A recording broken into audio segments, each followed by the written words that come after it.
With deep snow still in parts of the high country, there is concern these high temperatures could lead to more flooding problems across our state. Now, we have team coverage of these melting conditions, tracking the snow melt that ends up in Boulder Creek in Boulder. 7 News meteorologist Matt Makins takes us to the headquarters near Nederland. This is where the Boulder Creek starts, right up against the Indian Peaks that still have a lot of snow to melt. And this is despite 2 weeks of losing half the snowpack here. You can see how swiftly the creek is moving right here, but this is where it all starts. Let me go down 1 mile to show you how dramatic of an increase there is. Here we are just 1 mile downstream, and check out how much more violent the creek has become, all due to snow melt. We've only lost half in the last couple of weeks, a lot more snow to continue melting. But imagine 1 mile is this visual. Let's send it down 15 to 20 miles. Here's Russell Haythorne.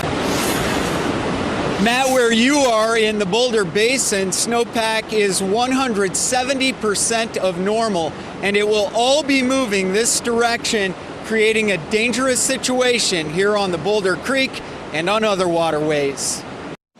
For the Boulder Emergency Squad, this is a familiar routine this time of year.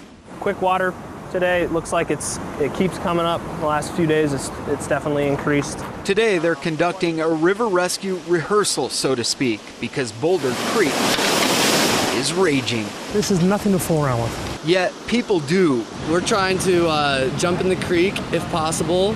It's moving pretty fast and it's pretty chilly, but we feel like we can get in it.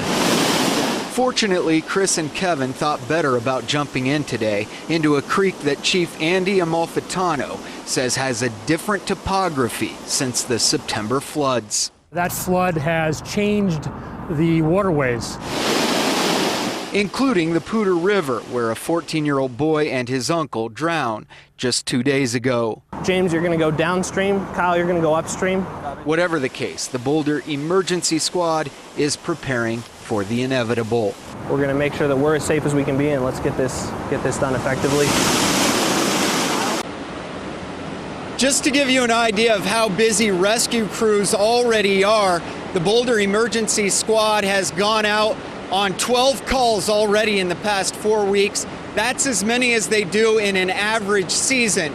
If you are determined to head out on the water, experts say never go alone.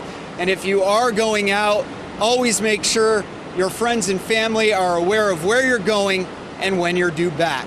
Live in Boulder, Russell Haythorne, 7 News.